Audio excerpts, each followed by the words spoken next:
धन्यवाद देते हैं प्यारे स्वर्गीय पिता, आपने हमें इस जगह पर प्रभु जी GFI संडे सर्विस में प्रभु जी हम सबको प्रभु एकत्रित किया, इसके लिए आपका धन्यवाद देते हैं प्रभु जी। यहाँ आए हुए हर एक जनों को पिता, उनके हृदयों को प्रभु जी आप अपने वचन के द्वारा प्रभु जी आज के मन्ना को प्रभु हमें देने के लिए आपसे प्रार्थना करते हैं। मैं अपने प्रभु जीवन को, अपने हृदय को आपके हाथों में सौंपता हूँ प्रभु जी। आप प्रभु मेरे द्वारा बातचीत करने के लिए आपसे प्रार्थना करते हैं, यह वचन हमारे लिए प्रभु आत्मिक उन्नति का कारण होने पाए। सारी आदर महिमा गर्व आपको मिले, प्रार्थना प्रभु यीशु मसीह के नाम से मांगते हैं, आमीन। तो यह जो दृष्टांत शुरू होता है लूका उसका 15 अध्याय उसका 11वां वचन से शुरू होता है। क्या कोई मेरी मदद कर सकता है? लूका उसका 15 अध्याय उसका 11 से पढ़ दीजिए। फिर उसने कहा, किसी मनुष्य के 2 पुत्र थे। उनमें से छोटे ने पिता से कहा, हे पिता, संपत्ति में से जो भाग मेरा हो वह मुझे दे दीजिए। उसने उनको अपनी संपत्ति बांट दी। बहुत दिन ना बीते थे कि छोटा पुत्र सब कुछ इकट्ठा करके दूर देश को चला गया और वहां कुकर्म में अपनी संपत्ति उड़ा दी। Thank you. सो यहाँ पे हम जब देखते हैं 11वां अध्याय से जब यह दृष्टांत शुरू होता है, यहाँ पे लिखा है कि उसने कहा किसी मनुष्य के 2 पुत्र थे। एक एग्जाम्पल दिया यहाँ पे, एक दृष्टांत यहाँ पे प्रभु हमसे शेयर करता है। कहता है कि उनमें से जो छोटे ने पिता से कहा, छोटे बेटे ने 2 पुत्र थे जिसके, बड़े बेटे ने नहीं, छोटे बेटे ने, जो सबके क्या होते हैं प्रिय भी जाने जाते हैं, है ना, और जिनको सबसे ज्यादा, क्योंकि जो आखिरी पुत्र होते हैं उस पे सब अच्छे से प्रेम उनको दिया जाता है। कोई लाडला कहते हैं, कोई है ना, बहुत अच्छे से उनको प्रेम दुलार दिया जाता है। इसलिए जो छोटा बेटा था उसने एक दिन अपने पिता से कहा कि पिता, संपत्ति में से जो भाग मेरा है वह मुझे दे दीजिए। क्योंकि यहाँ पे अच्छे से मतलब पूरा डिटेल में तो नहीं लिखा है, लेकिन अगर किसी परिवार में आज भी अगर हम देखें, कोई पुत्र अगर उठ के अपने माता पिता से कहे कि मुझे मेरी संपत्ति दो, तो वहां पे जरूर कोई ना कोई बहस होगी, आर्गुमेंट होगा। क्योंकि अगर हम इस कॉन्टेक्स्ट में जाएं तो उस समय में जब अगर पुत्र अपने पिता से, अपने परिवार से, है ना, अपनी संपत्ति, अपना हिस्सा मांगे, मतलब वो अलग होना चाहता है, तो उसका सीधा यह मतलब था कि वह एक तरह से उनका क्या कर रहा है, अपमान कर रहा है। उनके रूल के हिसाब से अगर वह उनसे अपनी संपत्ति मांग रहा है, क्योंकि वहां पे उनके रूल के हिसाब से बेटे को या पुत्रों को उनका हिस्सा तभी मिलेगा जब उनका पिता, जो जिस हर एक के ऊपर जो मालिक है, जिसके ऊपर पूरा हक है पिता का, वह जब तक मर ना जाए तब तक पुत्रों को उनका हिस्सा नहीं मिलता है। तो इसी कॉन्टेक्स्ट के अनुसार जब उसने यह अपना हिस्सा मांगा, संपत्ति में से अपना हिस्सा मांगा, तो उसने इनडायरेक्टली ये डिक्लेयर कर दिया, ये उसने घोषणा कर दी कि मेरे लिए मेरे पिता की मृत्यु हो चुकी है। इस वजह से उसने संपत्ति मांगा होगा। तो मैं पहली बात आप लोगों से कहना चाहूंगा कि जो पतन का या हमारे जीवन में डाउनफॉल या नाश जो होता है, अगर हम इस बुढ़ाऊ पुत्र के जीवन से अगर देखें, उसका जो पतन था वो हमारी क्या है, इच्छा के शुरू होता है, हमारी इच्छा से शुरू होता है। जब भी हमारे जीवन में कोई डाउनफॉल आता है, कोई हमें शायद आगे भड़काए या प्रभु के वचन के विरुद्ध जाने के लिए कुछ हमें उकसाए, लेकिन सबसे पहला जो पतन हमारे जीवन में, सबसे पहला जो नाश हमारे जीवन में या डाउनफॉल या हमारे गिरावट का जो समय, जो शुरुआत होती है, वो कहां से होती है? किसी व्यक्ति के ऊपर से नहीं, शैतान से नहीं, बल्कि हमारी इच्छा के वजह से होती है। क्योंकि हम उस पे हाँ भर देते हैं, हामी भर देते हैं, है ना। जो यहाँ पे बुढ़ाऊ पुत्र था, उसका नाश दूर देश में नहीं, है ना, बाहर जाके उसने अपना पूरा संपत्ति लेकर वहां पे उड़ा के, उसका वहां पे डाउनफॉल नहीं हुआ, उसका गिरावट, उसका गिरना दूर देश में नहीं हुआ, बल्कि उसका जो विनाश था, उसका जो गिरना था, वह घर से ही शुरू हो चुका था। जब से उसने सोचना शुरू किया कि मुझे मेरी संपत्ति मुझे चाहिए, मेरा हिस्सा चाहिए। इसलिए उसने जब अपने पिता से अपना हिस्सा मांगा, उसने इनडायरेक्टली यह डिक्लेयर कर दिया या घोषणा कर दी कि मेरे लिए मेरे पिता मर चुका है, मुझे मेरा हिस्सा चाहिए, है ना। उसका अगर 15 का 12 अध्याय अगर देखेंगे, 15 का 12 अध्याय में, तो सॉरी 15 का 12वां वचन में अगर देखेंगे, 15 अध्याय उसका 12वां वचन में इस प्रकार से लिखा, उसने पिता से कहा, पिता मेरी संपत्ति में से जो मेरा भाग है मुझे दे दीजिए, है ना। और यहाँ पे तो सीधा लिखा है सिंपल, उसने उनको अपनी संपत्ति बांट दी, क्योंकि वहां पे बहुत बहस हुआ होगा। तो जब उसने कहा मेरा भाग मुझे दे दे, यह सिर्फ एक मांग नहीं थी, है ना। जिस प्रकार मैंने अभी कहा, यह सिर्फ एक मांग नहीं थी अपने बेटे के द्वारा अपने पिता से कि मुझे मेरा हिस्सा दे दीजिए, लेकिन यह एक इनडायरेक्टली ये कहना चाहता था कि मैं अपने जीवन में, है ना, मैं अपने जीवन में अपने तरीके से जीना चाहता हूं, मैं अपने जीवन में अपने तरीके से जीना चाहता हूं। आजकल बहुत सारे जो यंग जनरेशन है या जो अभी की पीढ़ी है, जो लेटेस्ट पीढ़ी है, जो सोशल मीडिया से बहुत ज्यादा इन्फ्लुएंस होती है, उनके बीच में सबसे ज्यादा क्या चलता है, हमने सुना होगा कई बार अपने दोस्तों के बीच में भी, हम भी कई बार मजाक में, है ना, काम के क्षेत्र में भी एक दूसरे से कहते हैं माई लाइफ माई रूल्स, हम कहते हैं, है ना। जवानों के बीच में भी बहुत होता है और बड़ों के बीच में भी होता है, लेकिन कहाँ है, ज्यादातर जवानों के बीच में कॉलेज स्टूडेंट्स हो गए और हम कह सकते हैं जैसे जेनजी हो गए, उनके बीच में ये जो टर्म है ये काफी बोला जाता है कि मेरी जिंदगी है और उसमें नियम भी मेरे होंगे, मैं अपने हिसाब से जीना पसंद करूंगा, यह मेरी जिंदगी है, मैं अपने हिसाब से जीना चाहूंगा। उसी प्रकार, है ना, जब हम ये कहते हैं अपने जीवन में माई लाइफ माई रूल्स, तो हम उस उड़ाऊ पुत्र के समान हो जाते हैं जो उस वक्त उसने भी सोचा होगा यह मेरी जिंदगी है, मैं अपने हिसाब से जीना चाहता हूं, इसलिए पिता आप मुझे मेरा हिस्सा दे दीजिए। क्योंकि वो ये भी कह रहा है कि मैं जानता हूं मुझे क्या चाहिए। हो सकता है उसे बिजनेस करना हो सकता है उसे दुनिया घूमना हो सकता है उसे बहुत सारा क्या बोलते हैं, उस पैसे से ये बहुत सारी चीजें खरीदनी हो, है ना, यहाँ वहां जाना हो और बहुत सारा ऐश करना हो, या लोगों को दिखाने के लिए, है ना। आजकल हम देखते हैं सोशल मीडिया में भी लोगों को दिखाने के लिए गाड़ी ले ली, लोगों को दिखाने के लिए बहुत सारा खर्चा कर लिया, ये कर लिया, वो कर लिया, बहुत सारी चीजें हैं। तो उसके भी मन में आया होगा, कहां से शुरू हुआ होगा, या किसी ने देखा होगा, या किसी के जीवन से उसने देखा होगा, या किसी ने उसको आके कहा होगा तेरे पिता के पास इतनी संपत्ति है ना, हमारे पिता के पास इतनी संपत्ति है, क्यों ना तुम भी ऐसे खुले में या इंडिपेंडेंटली आजादी से जियो, ऐसा भी हो सकता है ना। तो जो उसके गिरने की शुरुआत कहां से हुई, वो उस दूर देश में जाके उसका नाश नहीं हुआ, या उसको गिरा नहीं वहां पे, बल्कि उसके गिरने की शुरुआत कहां से हो चुकी थी, पहले से ही घर में ना। जब शैतान स्वर्ग से गिराया गया, तो क्यों गिराया गया, उसने उस वक्त पाप किया था? नहीं। उसने कुछ किया था क्या वहां पे? नहीं। उसने बस अपने मन में ऐसा सोचा कि मैं, है ना, मैं प्रभु के ऊपर अपना सिंहासन रखूं, है ना। उसने सिर्फ सोचा और वह गिराया गया। इसके भी मन में जब उसने सोचा तो वहां से उसका गिरना शुरू हो चुका था, है ना। आदम हवा के समय में भी शैतान ने सर्प के द्वारा जब उनको बहकाया, तो उन्होंने भी अपने मन में सोचा यह फल देखने में बहुत क्या है, अच्छा है ना, बहुत ही सुंदर भी है ना। उन्होंने अपने मन में सोचा, उनके मन से शुरू होता है। उसी प्रकार हमें आज अपने जीवन में क्या, अपने मनों को गार्ड करना बहुत जरूरी है ना। बहुत आसानी से हम कह सकते हैं हमारा जिंदगी है, हम अपने तरीके से जीना चाहते हैं। जब हम कहते हैं कि मुझे पता है मेरे जीवन के लिए क्या सही है क्या नहीं है, तो हमें 2 सेकंड के लिए ये सोचना जरूरी है ना। एकदम से सोचना, इस उड़ाऊ पुत्र के जीवन को अपने जीवन में, अपने मन में एक बार सोचना।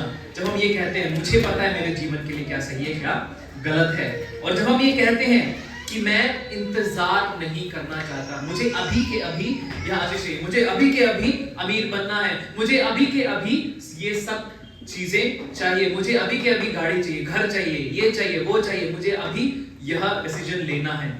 जब हम वेट नहीं करते हैं और जब हम अपने जीवन में कहते हैं कि अपने आप को पहले चूज करते हैं, अपने आप को पहले चुनते हैं अपने पिता की मर्जी को छोड़कर।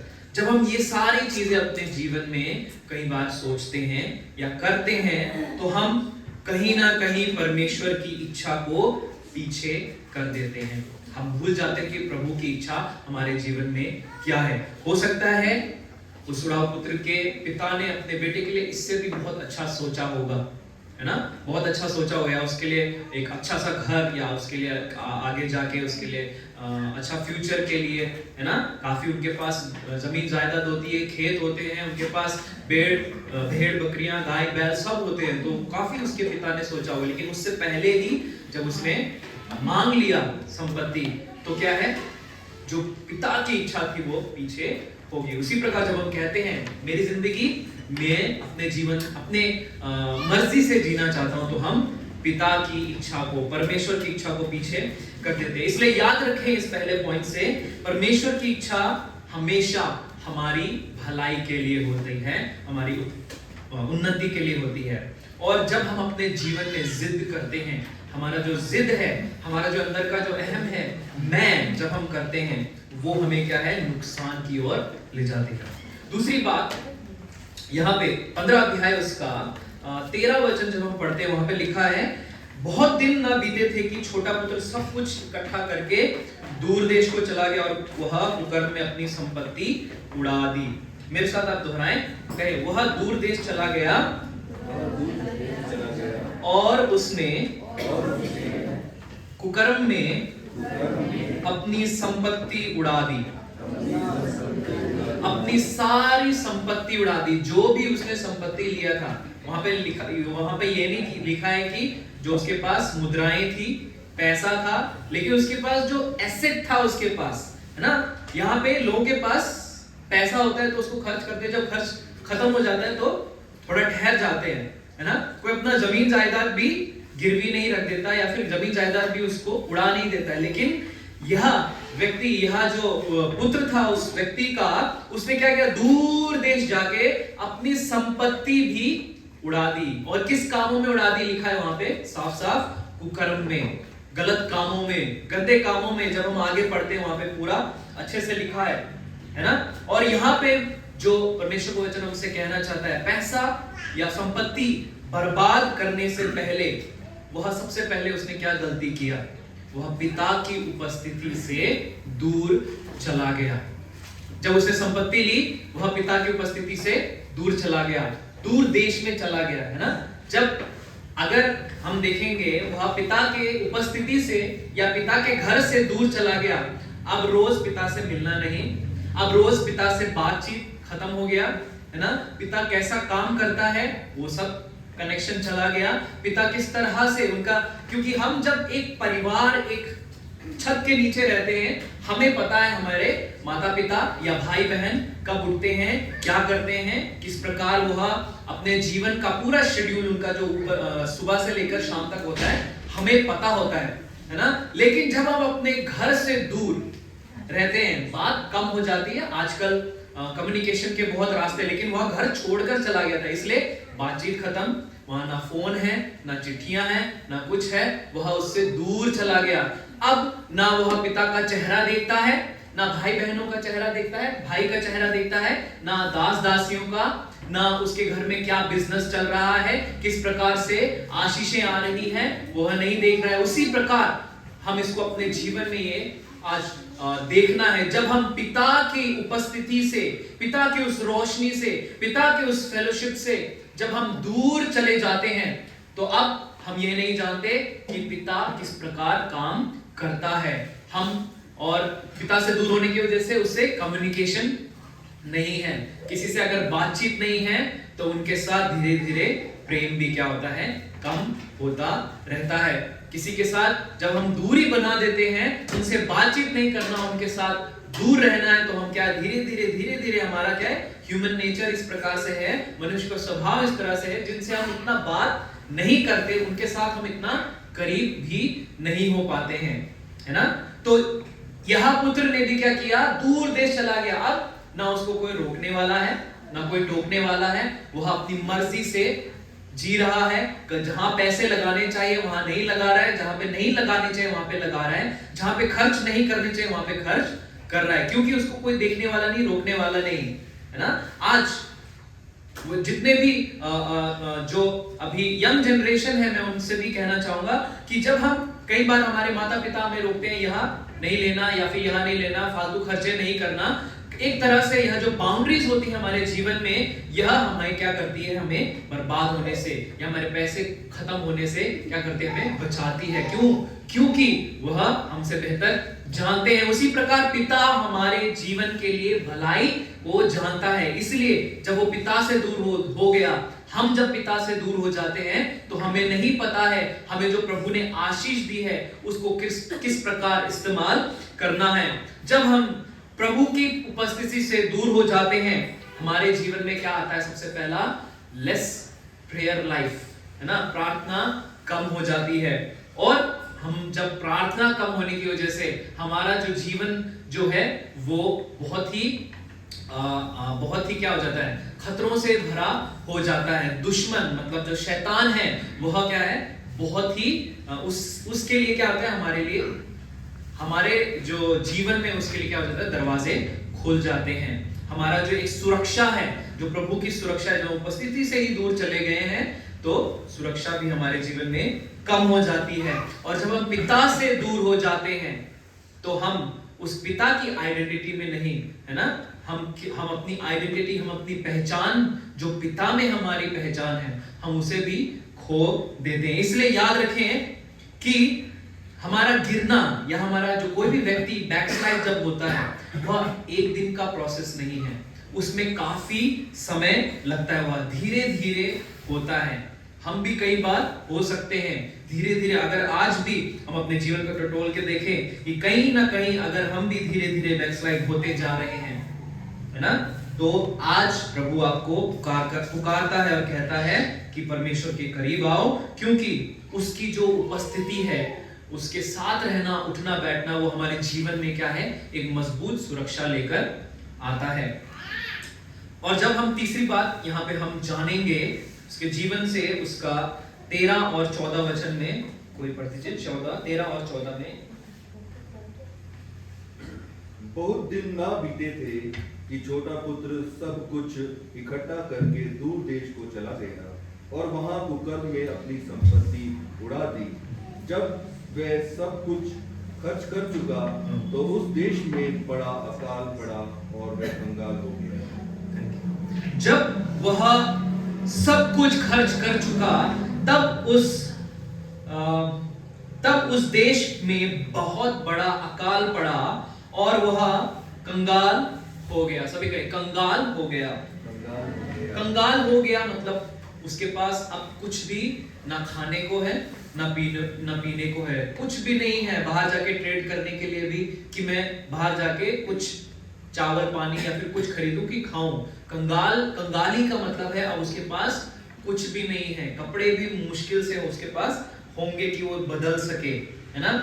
ये तीसरी बात जो इस कहानी से, इस दृष्टांत से हम सीख सकते हैं वह है कि गलत जो प्रबंधन है, प्रोविजन है हमारे जीवन में, वो क्या हमारे जीवन में लेकर आता है, हमारी मिली हुई आशीष जो हमारे जीवन में है, पिता से हमें जो मिली हुई है, उसको संपत्ति मिली थी, हमें जो पिता से जो एक आशीष मिली हुई है, एक सामर्थ्य मिली हुई है, वो आशीष शाप में बदल सकती है, बन जाती है ना। इसमें जिस प्रकार से 13-14 में इस प्रकार से जिस तरह से लिखा है, उसने सब उड़ा दिया और वह क्या हो गया, कंगाल हो गया, जीरो हो गया, हीरो से एकदम जीरो हो गया।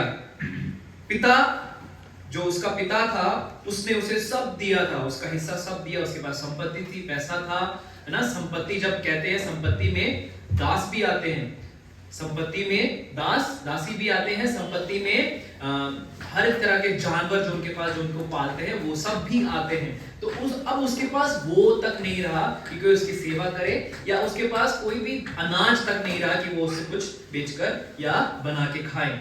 जब तक उसके जीवन में पैसा था तब तक उसके पास बहुत सारे लोग थे, पैसा था, उसके पास दोस्त थे, और क्या करता था, मजे से अपने जीवन को जी रहा था। लेकिन उसने उस संपत्ति को संभाल कर नहीं रखा, है ना, हम भी अगर प्रभु की आशीष को संभाल के नहीं रखेंगे, हम भी आत्मिक रीति से और शारीरिक रीति से भी इस दुनिया में भी क्या हो सकते हैं, कंगाल हो सकते हैं। और जब उसके पास पैसा था, उसके पास सब कुछ था, उसके पास दोस्त थे, अच्छा फ्रेंड सर्कल था, है ना, अच्छे अच्छे अमीर लोग, अमीर दोस्त होंगे जब उसके पास सब कुछ था। लेकिन जब कंगाली उसके जीवन में आई तो अब उसने क्या अपने आप को पाया, कोई भी साथ में उसके नहीं है।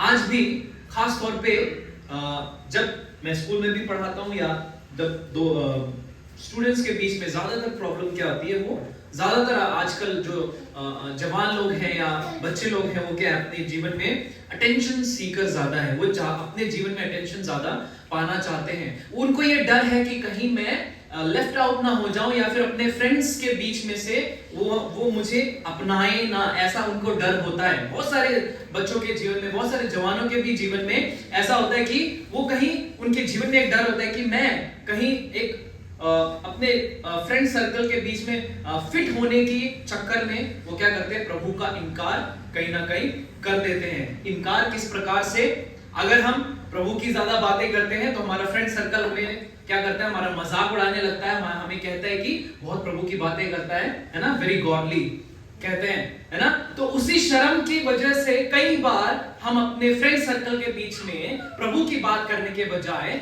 दुनियादारी की बातें, हंसी मजाक बहुत ज्यादा करते हैं और दुनिया की बातें, दुनिया के रिश्तों के बारे में, है ना, सेलिब्रिटीज के जीवन में क्या चल रहा है, ये क्या हो रहा है, अभी क्या चल रहा है, उसके मैरिड लाइफ के जीवन में क्या चल रहा है, या उनके रिलेशन के बारे में क्या चल रहा है, या आपके मेरे, है ना, या फिर जो भी रिलेशन है, गर्लफ्रेंड बॉयफ्रेंड फ्रेंड्स और जितने भी है उनके बारे में बातचीत करते हैं। लेकिन यह डर से कि मेरे फ्रेंड्स मुझे छोड़ देंगे, इस वजह से हम प्रभु की बात करना कम कर देते हैं। आजकल ऐसा बहुत फ्रेंड सर्कल्स के बीच में होता है, इसीलिए, है ना, उसको अनदेखा कर देते हैं। किसको? प्रभु की जो आशीष दी हुई है कि हम प्रभु के वचन को शेयर कर सकते हैं। प्रभु ने जो हमें वचन दिया है, जो वचन का ज्ञान दिया है, उसको देना बंद कर देते हैं। प्रभु ने जो आशीष दी उसको दिखाना बंद कर देते हैं। क्यों? शर्म की वजह से, या लोगों को दिखाने की वजह से, या लोग, मेरे दोस्त लोग मुझे ज्यादा अप्रिशिएट करें कि मैं बहुत अच्छा मजाक करता हूं, या मैं बहुत अच्छा बातें करता हूं, या मैं बहुत अच्छा जोक मारता हूं, है ना, है ना। जब मैं प्रभु के वचन से बोलूंगा तो वो थोड़ा मेरे से पीछे या मुझे थोड़ा अलग करके देखेंगे। लेकिन जब मैं दुनिया की बातें करता हूं या फिर अलग अलग चीजें करता हूं तो वो मुझे ज्यादा अटेंशन देते हैं। ऐसे बहुत सारे लोगों के जीवन में भी होता है। और उसने भी यह सोचा होगा, उड़ाऊ पुत्र ने, कि मैं भी क्या करता हूं, लोगों को इंप्रेस करता हूं क्योंकि मेरे पास पैसा है, मैं उड़ाऊंगा, मेरे पास दोस्त आएंगे। ऐसा ही होता है ना। जिसके पास ज्यादा पैसा है या फिर जिसके पास खर्च करने के लिए है तो क्या करेंगे, उसके पास ज्यादा दोस्त होंगे और क्या करेंगे, बाहर जाएंगे, यहाँ वहां जाएंगे, खाएंगे पिएंगे और उड़ाएंगे। लेकिन उस व्यक्ति ने भी ऐसा सोचा होगा, अपने फ्रेंड सर्कल को खुश करने के चक्कर में, अपने दोस्तों को खुश करने के चक्कर में, प्रभु की दी हुई आशीष को इग्नोर करके उनके बीच में रहने की वजह से, अटेंशन सीक करने की वजह से क्या कर दिया, he ended up with, इसके साथ, अंत में किसके साथ उसको वक्त बिताना पड़ा? सुअरों के साथ। आज भी बहुत सारे खासकर जवान लोग, मैं आप लोगों को कहना चाहूंगा, अगर आप भी कहीं ना कहीं हिचकिचाते हैं प्रभु के आशीष को अपने दोस्तों के बीच में शेयर करने से, या अपने फेथ को दोस्तों के बीच में शेयर करने से, तो अंत में क्या होगा? उस उड़ाऊ पुत्र के समान आप भी सुअरों के समान होंगे। आप उसी फ्रेंड सर्कल में, लेकिन वो जो फ्रेंड सर्कल होगा वो सुअरों के समान होगा ना। और फिर भी उस उड़ाऊ पुत्र के जीवन से भी हम जब देखेंगे, वो सुअरों को भी अच्छा खाना मिल रहा था। वो ऐसा देख रहा था कि उनका खाना भी वो खाना चाहता था, राइट। तो उसी तरह से अगर हम भी आज अपने फेथ को अपने दोस्तों के बीच में नहीं शेयर कर सकते, हिचकिचाते हैं, है ना, अपने फेथ को शेयर करने से, तो हम भी अंत में क्या हो सकता है, वैसे ही सुअरों के भीड़ में हम रह जाएं, है ना। उनके पास अच्छा खाने के लिए होगा, उनके पास अच्छी अच्छी जिंदगी होगी, दिखाने के लिए बहुत कुछ होगा, और लेकिन आप क्या होंगे? कंगाली में होंगे। कौन सी कंगाली में? आत्मिक कंगाली में। इसलिए जो पैसा है हमारे जीवन में वो बुद्धि को रिप्लेस नहीं कर सकता, ये हमेशा याद रखें। और जो आजादी प्रभु में हमें मिली है ना, इंग्लिश में कहा होता है freedom without boundaries leads to bondage. अगर हमें जो आजादी मिली है उसमें अगर कोई बाउंड्रीज नहीं है तो वो हमें गुलामी की ओर, वो जो आजादी है एक ना एक दिन हमारी गुलामी बन जाएगी।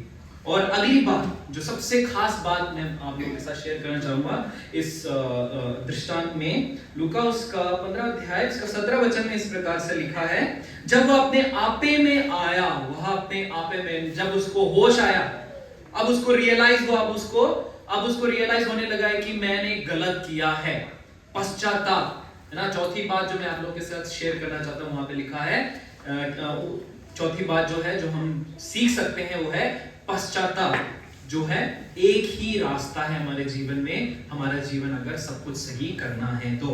यह सबसे खूबसूरत पार्ट है इस दृष्टांत का।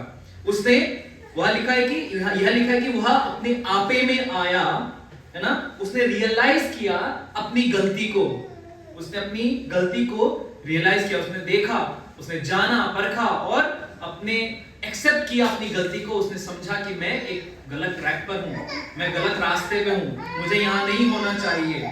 और उसने पछतावा किया, रिपेंट किया और उसी समय उसने एक्शन भी लिया।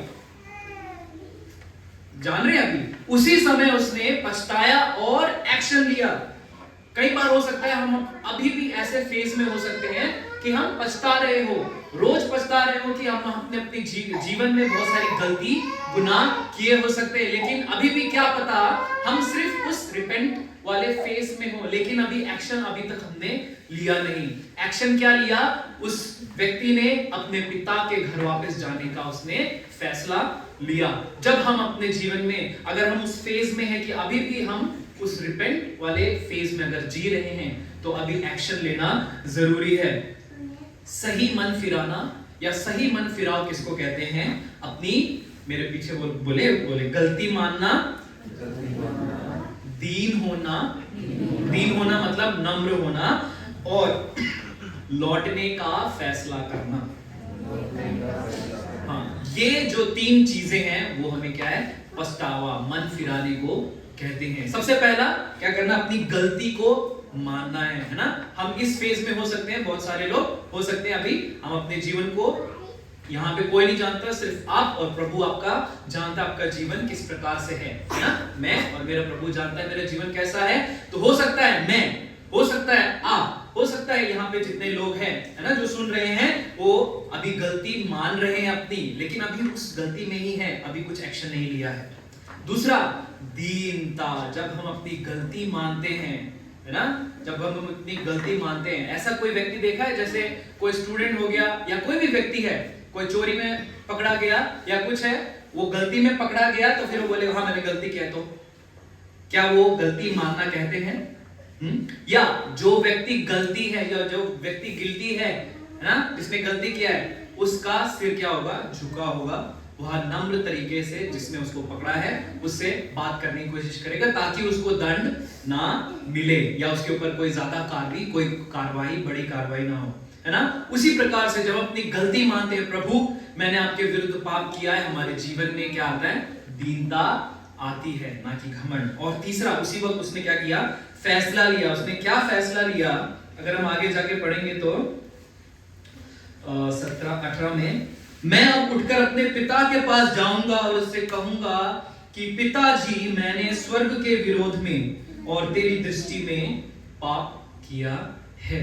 यहाँ पे लिखा है उसने क्या किया? फैसला कर लिया कि मैं अपने पिता के पास वापस जाऊंगा और कहूंगा, रिक्वेस्ट करूंगा, विनती करूंगा, चाहे मुझे पैर पड़ना पड़े, चाहे मुझे कुछ भी करना पड़े, शायद मेरा पिता मुझे एक्सेप्ट ना करे, है ना, लेकिन फिर भी मैं जाऊंगा और उसे कहूंगा मैंने स्वर्ग के विरोध में और तेरी दृष्टि में पाप किया है, अब इस योग्य नहीं रहा कि तेरा पुत्र कहलाऊं, मुझे अपने एक मजदूर के समान रख ले, है ना।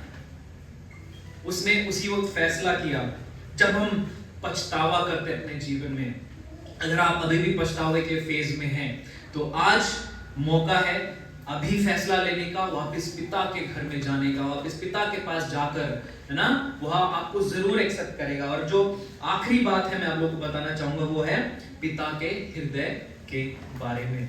जो पिता का हृदय है वह दंड नहीं देता है, वह क्या करता है, हमें पुनः स्थापन करता है, मतलब फिर से हमें रिस्टोर करता है। हम जैसे थे पहले, जिस तरह का, जिस लिए प्रभु ने हमें बनाया है, सृष्टि किया है, हम जब पाप की वजह से हमें उसके प्रेजेंस से जब दूर हो जाते हैं, हमारा क्या है, हमारा रहना सहना, है ना, हमारा जो आत्मिक जीवन है बहुत तरीके से डिस्ट्रॉय हो जाता है। लेकिन जब हम प्रभु के पास मन फिरा के वापस आते हैं, वो हमें फिर से रिस्टोर करता है।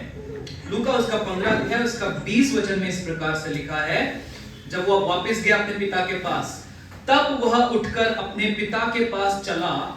वह अभी दूर ही था कि उसके पिता ने उसे देखकर तरस खाया। उसके पिता ने उसको दूर से ही देख लिया, उसके पिता ने उसको दूर से ही देख लिया। इसका मतलब पहली बात, पिता उसका इंतजार करता है रोज कि वह आज आएगा, है ना। और उसके इंतजार में पिता वहां दूर देख रहा है और उसको पहचान लिया दूर से ही। उसकी हालत खराब है, ना उसके पास अच्छे कपड़े हैं फटे फुटे, ना उसके पास बाल काटने के लिए, अच्छा दिखने के लिए उसके पास कुछ भी नहीं है। लेकिन फिर भी दूर से जब कोई व्यक्ति आ रहा है, उसके पिता ने इतना प्रेम किया उससे, है ना, रोज उसका इंतजार करता है कि अब वो घर वापस लौट कर आएगा। और जब उसने दूर से देखा उसका बेटा, वो दूर से व्यक्ति जो आ रहा है मेरा बेटा है, तो क्या किया उसके पिता ने, दौड़कर उसे गले लगाया, दौड़कर उसे गले लगाया। उसने ये नहीं देखा उसकी परिस्थिति कैसी है, उसने यह नहीं देखा कि उसने क्या कपड़े पहने हैं, उसने यह नहीं देखा कि वो किस हालत में है, लेकिन उसके पिता ने उसको दूर से देखा, पहचाना और दौड़कर उसके पास गया। वह उसके पास दौड़कर, उसका बेटा उसके पास दौड़कर नहीं आया, बल्कि उसका पिता उल्टा उसके ऊपर, उसकी तरफ क्या कर दिया, दौड़कर गया और उसको क्या किया, गले लगाया और बहुत चूमा, है ना, बहुत चूमा। मतलब वह उसकी परिस्थिति को, उससे उसकी परिस्थिति से उसको कोई लेना देना नहीं है। मेरा बेटा वापस आया है मेरे पास, यह उसको आनंद से इतना भर गया कि वो अपने बेटे की तरफ दौड़कर चला गया। उसी प्रकार जब हम अपने जीवन में पश्चाताप को अमल करते हैं, गलती मानकर वापस पिता के पास जाने का फैसला लेते हैं, तो पिता और स्वर्ग बहुत आनंद मनाता है ना। वो हमारी ओर दौड़ता है, हमें चूमने के लिए, हमसे प्रेम करने के लिए, हमें और दुलार देने के लिए, प्यार देने के लिए, हमें अधिकार देने के लिए, है ना।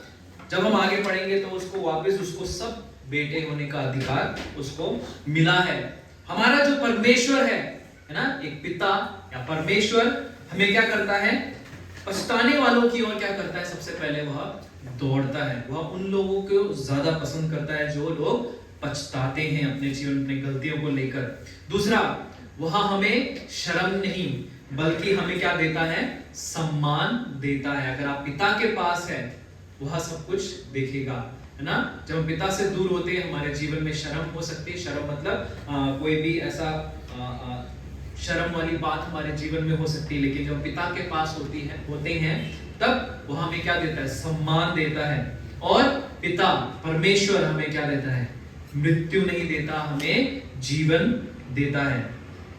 अगर हम उसके 32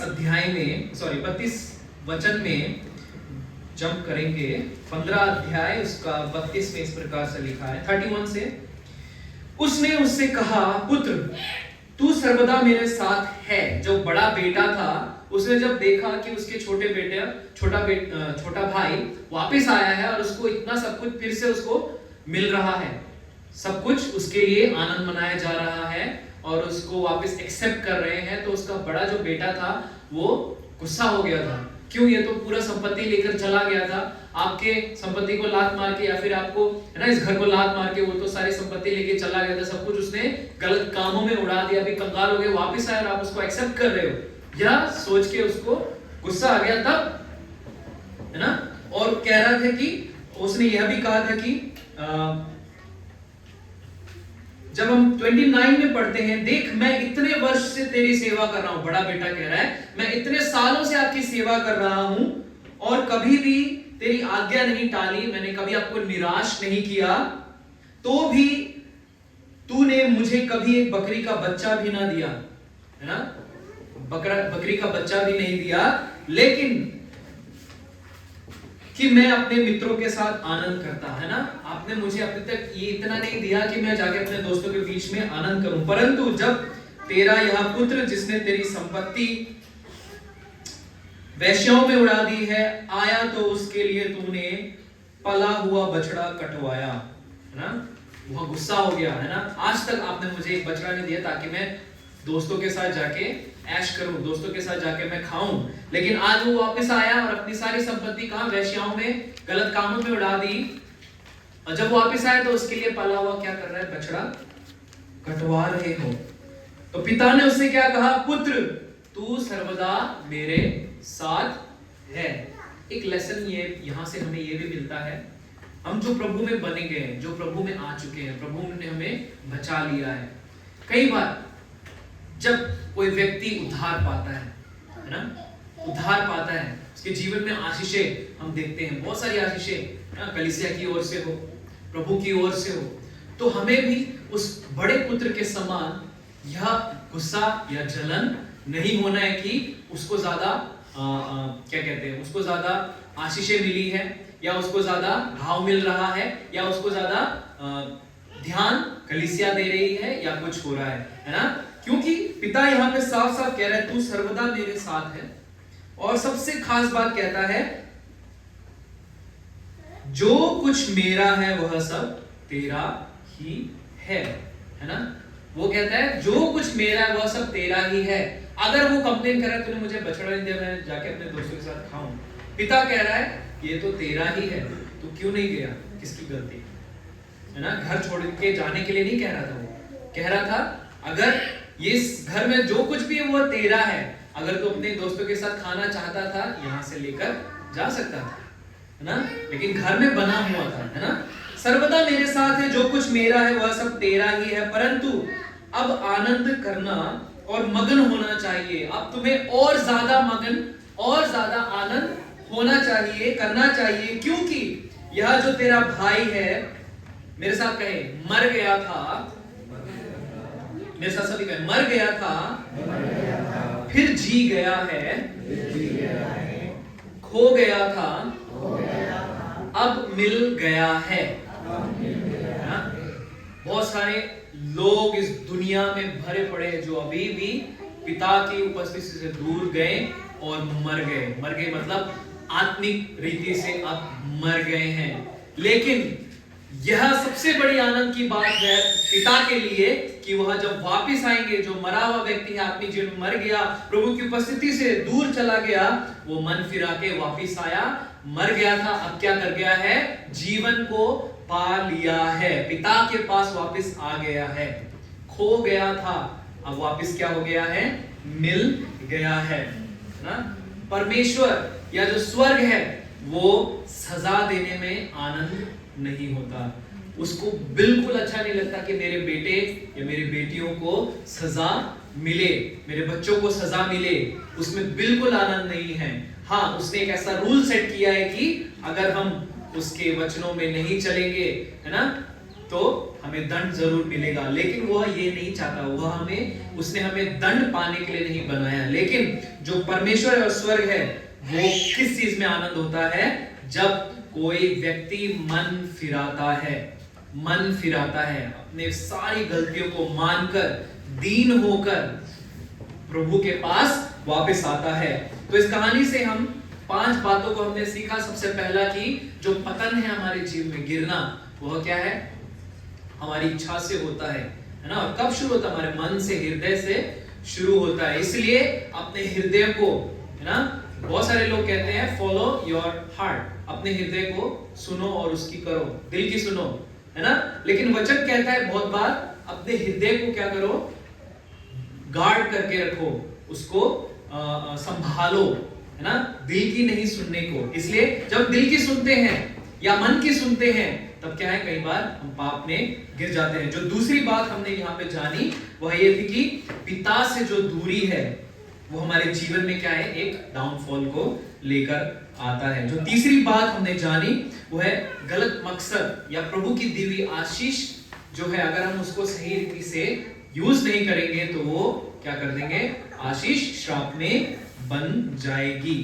और यदि अगर हमारे जीवन में ऐसा कुछ है, चौथी बात तो हमने जाना हुआ है कि हमारे जीवन में एक ही मात्र तरीका है प्रभु के पास वापस जाने का, वो है पश्चाताप। और जो आखिरी बात हमने जानी, पिता का हृदय जो है, पिता के हृदय के बारे में वो दंड देने का नहीं है, बल्कि हमें फिर से उठाने का है, फिर से बनाने का है ना।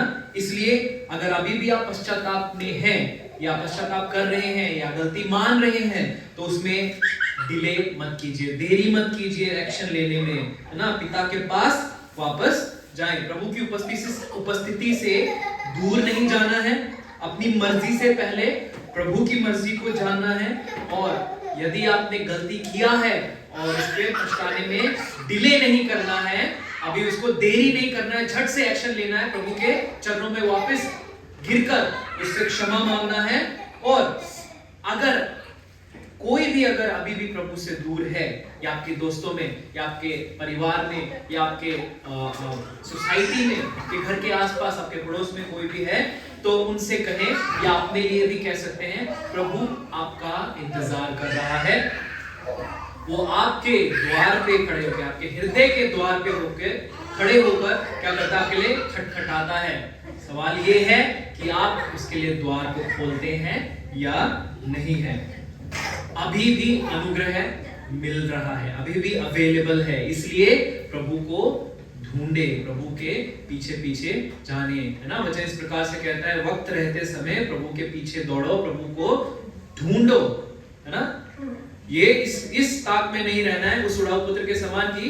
ये भी हो सकता था, कई सारे व्यक्ति ये सोचते हैं, है ना, जब हमारे जीवन में गलती हो जाती है, लॉस, बहुत सारी प्रॉब्लम में भर जाते हैं, है ना, उनसे हैंडल नहीं होता, आखिर में कहता है, प्रभु मेरे साथ ही क्यों ऐसा हुआ है, प्रभु आके मुझे बचाओ। अब क्या होगा, हम ये इस उम्मीद में रहते हैं कि कोई आके हमें बचाए। लेकिन उस उड़ाऊ पुत्र ने क्या किया, उसी समय फैसला किया, मैं गलत हूं, मेरे सब कुछ लूट गया है, मैं पिता के पास वापस जाऊंगा, क्षमा मांगूंगा। उसी प्रकार हमें भी आज, है ना, एक ही जगह पे सीमित नहीं रहना है।